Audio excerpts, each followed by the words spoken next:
છેલ્લા એપિસોડમાં તમે જોયા સોમનાથના તમામ ફરવાલાયક સ્થળો. તો મિત્રો, હું પ્રશાંત સથવારા ફરીથી આપનું સ્વાગત કરું છું પીજીએસ સ્ટ્રીમ બ્લોગ્સમાં. સાસણ અને સોમનાથ બંને જગ્યાઓ ફરી હવે હું નીકળી ગયો છું દીવ જવા માટે. સોમનાથથી દીવનું અંતર અંદાજિત 85 કિલોમીટર છે અને વચ્ચે 2 ટોલટેક્સ લાગે છે. ટોલટેક્સની ખાસિયત એ છે કે તે આ સ્વયં સંચાલિત ટોલટેક્સ છે, જે કોઈ પણ માણસ વગર પોતે જ ઓપરેટ થઈ રહ્યા છે.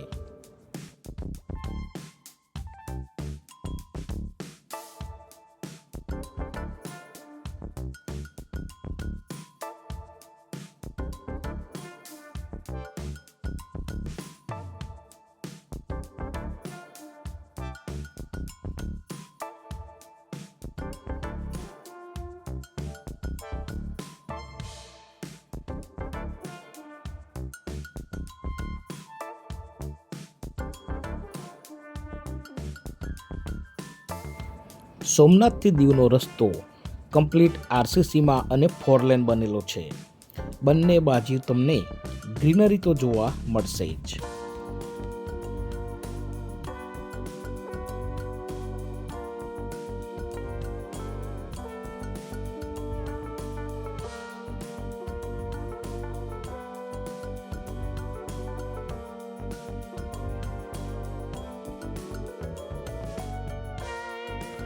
આ છે વણાકબારા થઈ દીવમાં એન્ટર થાવ ત્યારે આવતી ચેકપોસ્ટ.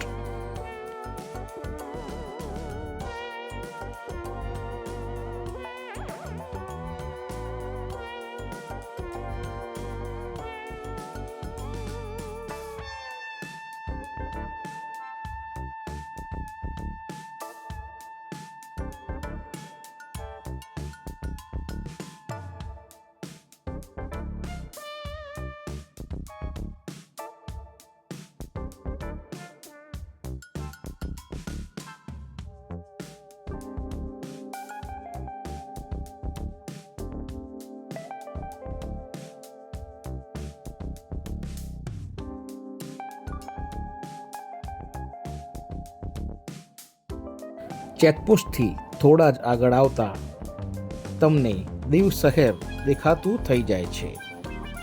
રસ્તાની જો વાત કરું તો મુખ્યત્વે અહીંયા રસ્તાનું થોડું હાલ કામ ચાલી રહ્યું છે.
જમણી બાજુ જે તમે જોઈ રહ્યા છો તે છે દીવનું એકમાત્ર બસ સ્ટેશન, જેઠીભાઈ બસ સ્ટેશન. અહીંથી જમણી બાજુ ચાલુ થઈ જાય છે ફોર્ટ રોડ, અને આપણી હોટલ પણ આપણે ત્યાં જ બુક કરી છે. હોટલ તો હું ના કહી શકું, કારણ કે મેં પસંદ કર્યું છે ગેસ્ટ હાઉસ. હા, ખાસ કારણ એ હતું કે આ ગેસ્ટ હાઉસમાં માત્ર ફેમિલીને જ રોકાવાની પરમિશન છે. એકલા જેન્ટ્સ કે કોઈ કપલ હોય તો તેમને પરમિશન થઈ. આ માત્ર ને માત્ર ફેમિલી ગેસ્ટ હાઉસ છે. તો આવો મિત્રો, તમને પણ બતાવું સ્ટાર ગેસ્ટ હાઉસ.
આપણે પહોંચી ગયા છીએ સ્ટાર ગેસ્ટ હાઉસ. જમણી બાજુ જે તમને દેખાઈ રહ્યું છે, રૂમ ટૂર અને ગેસ્ટ હાઉસની ડિટેલ હું તમને આવતા એપિસોડમાં આપીશ. થોડી વાર આરામ કર્યા બાદ હવે અમે નીકળી ગયા છીએ ગંગેશ્વર મહાદેવ જોવા માટે. કારણ કે મેં ગૂગલ ઉપર સર્ચ કર્યું તો જાણવા મળ્યું કે થોડી જ વારમાં ભરતીનો સમય છે અને ભરતીના સમયે જ અહીંયા શિવલિંગ ઉપર દરિયો પોતે જળાભિષેક કરે છે. એટલે વધુ સમય ના બગડતા હું પહોંચી ગયો છું ગંગેશ્વર મહાદેવ. ગંગેશ્વર મહાદેવ જવા માટે તમારે દીવ સિટીમાં અંદરના એરિયામાં થઈને જવું પડે છે.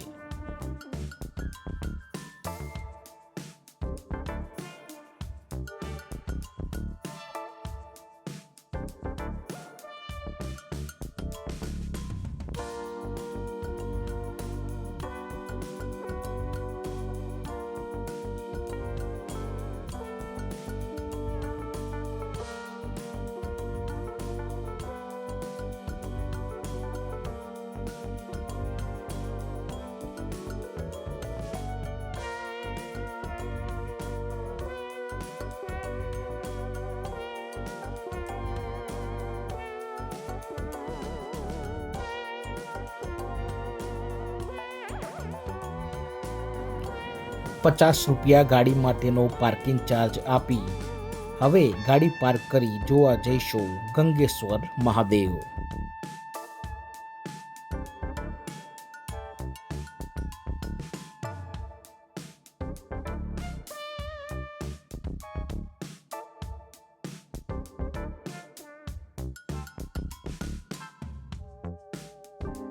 દીવમાં હાલ લગભગ દરેક જગ્યાએ ડેવલપમેન્ટનું કામ ચાલી રહ્યું છે, જેમાં ગંગેશ્વર મહાદેવ પણ છે. તો મિત્રો જોઈ લો, આ એ જ દરિયો છે જે અહીંયા સ્થાપેલ 5 શિવલિંગનો જળાભિષેક કરે છે. બસ જોવાનું એ જ છે કે ભરતીના સમયે તમારે આવવાનું છે. અહીંયાથી થોડા પગથિયા નીચે ઉતરી તમને જોવા મળી જાય છે ગંગેશ્વર મહાદેવ.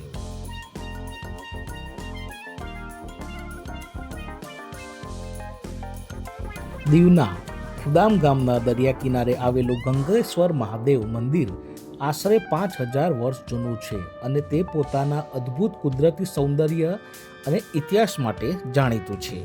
એક માન્યતા અનુસાર મહાભારત સમયમાં પાંડવો અજ્ઞાતવાસ દરમિયાન અહીંયા રોકાયા હતા અને તેમને જ સમુદ્ર કિનારે આ 5 શિવલિંગની સ્થાપના પણ કરેલી છે. આ મંદિરની મોટી વિશેષતા એ છે કે સમુદ્ર પોતે જ આ શિવલિંગનો જળાભિષેક કરે છે. ભરતી દરમિયાન પાણી શિવલિંગને સ્પર્શીને જાય છે, જાણે કે દેવતા પોતે ભગવાન શિવની પૂજા કરી રહ્યા હોય. અને પાંડવો ગંગા માતાના પુત્રો ગણાતા હોય આ મંદિરને ગંગેશ્વર મહાદેવ તરીકે પણ ઓળખવામાં આવે છે. અહીંયા લગભગ ભરતીના સમયે તમને ભીડ મળી જશે અને અડધાથી પોણા કલાક દરમિયાન તમે આખું મંદિર જોઈ શકશો.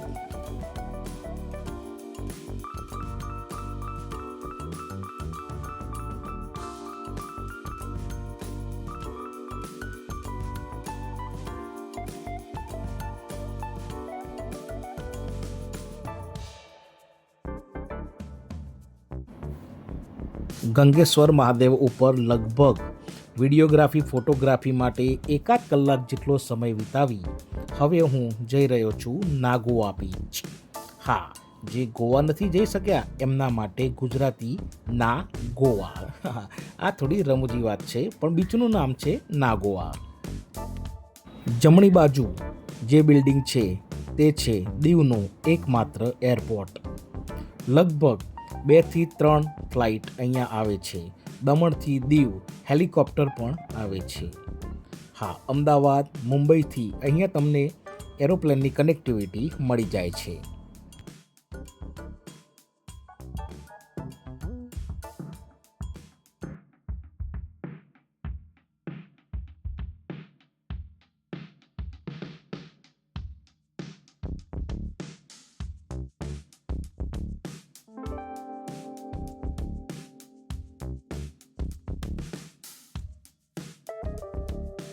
તો મિત્રો આ સર્કલથી હવે શરૂ થઈ જાય છે નાગોવા બીચ માર્કેટ.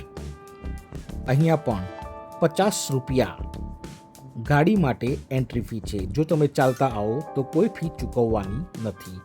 આ ફી માત્ર પાર્કિંગ માટે છે, પણ સાચું કહું તો અંદર પાર્કિંગ માટે એવી કોઈ જ વ્યવસ્થા નથી. રસ્તાની બે બાજુ જ્યાં જગ્યા મળે ત્યાં તમારે પાર્કિંગ કરી દેવાનું હોય છે. અને હા, તેમાં કોઈ પણ જાતની સેફટી મને તો દેખાઈ નથી.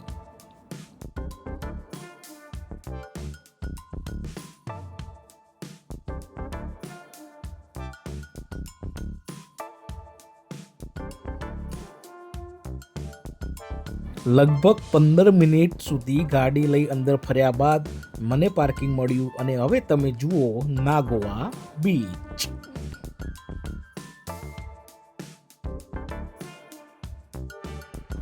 દૂર પથ્થર ઉપર દેખાઈ રહ્યું છે દીવ, અને આ લખાણ જ નાગોવા બીચની ખાસ ઓળખાણ છે. નાગોવા બીચ ઉપર તમે વોટર એક્ટિવિટી પણ કરી શકો છો, જે લગભગ 100, 200, 500, 1000 તમે જેવી એક્ટિવિટી પસંદ કરશો તે મુજબ ભાવ છે. અહીંયાનું પાણી મુખ્યત્વે તમને થોડું કાળા કલરનું દેખાશે કે અહીંયાની માટી કાળા કલરની છે. અહીંયા જેટ સ્કી, પેરાગ્લાઇડિંગ વગેરે જેવી વોટર એક્ટિવિટી ચાલુ જ હોય છે.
સનસેટ થઈ ગયો છે. લગભગ 1 થી 1.25 કલાક નાગોવા બીચ ઉપર અમે વિતાવી લીધો છે, અને હવે સમય છે પેટ પૂજાનો.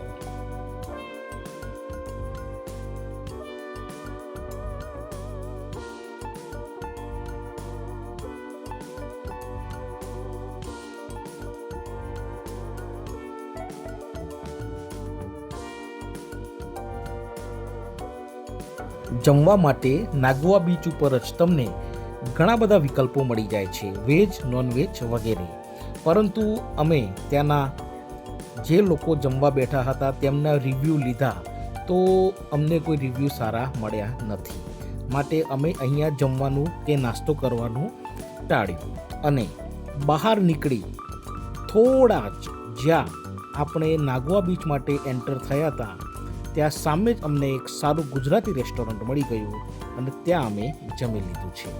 તો મિત્રો, વિડીયોમાં જોજો, હું તમને ત્યાં રેસ્ટોરન્ટ સુધી પણ લઈ જઈશ.